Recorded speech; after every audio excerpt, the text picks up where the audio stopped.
Friend. அதுவும் இல்லாமல் என்ன சீரியல்ஸ் எல்லாத்துலேயுமே எனக்கு பேராக நடிக்கிறவங்க எலிசபெத் சுராஜ். அவங்கள பற்றி சொல்லணுன்னா ஒரு சின்ன விஷயம் சொல்கிறேன். சீரியலில் நாங்கள் நடிச்சுக்கிட்டு இருக்கும்போது அவங்க ஒவ்வொரு சீன்ஸும் ஒவ்வொரு டைலாக்கும் ரொம்ப சின்சியராக பார்த்து அதை இப்படி தான் வரணும், இப்படி தான் பண்ணணும்னு யோசிப்பாங்க. நான் கிண்டல் பண்ணுவேன், அம்மா டேரக்டர் வெளியில் இருக்காருமா, அவர் என்ன வேணும்னு சொல்லுவார், அதை நம்ம பண்ணலாமா, இங்கேயே நீங்கள் ரொம்ப யோசிக்காதீங்கம்மான்னு கிண்டல் பண்ணிகிட்டு இருப்பேன். ஆனால் அது எவ்வளோ பெரிய தப்புன்னு இப்போ தான் தெரியும். என்னென்னா அவங்களுக்குள்ள ஒரு பெரிய டைரக்டர் இருக்காங்கன்றது இந்த படம் வந்து பார்த்ததுக்கு அப்புறம் தான் என்னென்ன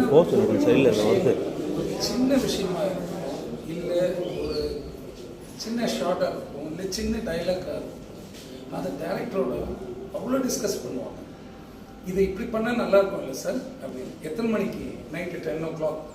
நாங்களாம் ரொம்ப டயர்டில் எப்படா விடுவாங்க கிளம்பணும் அப்படின்னு இருக்கிற நேரத்தில் அந்த ஒரு சின்ன டைலாக்கையும் இந்த மாதிரி பேசினா நல்லா இருக்கும் இல்லை சார், ஒன்றுமே போகலாம் சார் அப்படின்வாங்க.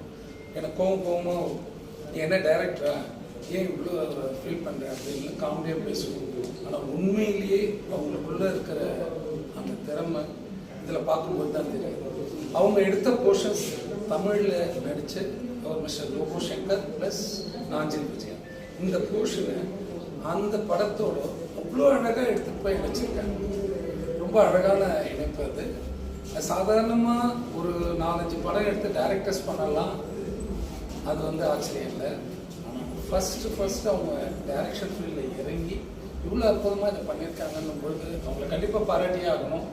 அவங்க சீரியல்ஸ்லேயும் படத்துலேயும் அவங்க எடுத்த முயற்சிகள், அவங்க எந்த அளவுக்கு தன்னை வெளிப்படுத்தணும்னு அவங்க துடித்த விஷயங்கள் தான் நான் இந்த படத்தில் பார்க்கும்பொழுது தான் தெரிஞ்சது. எனக்கு ரொம்ப சந்தோஷமாக இருந்தது. ஏன்னா இவ்வளோ திறமையானவங்களோட பேர நான் நடிச்சிருக்கேன் பொழுது ரொம்ப சந்தோஷம். எலிசபெத் மென்மேலும் இந்த மாதிரி டைரக்டாகவே எல்லா தமிழ் படங்களும்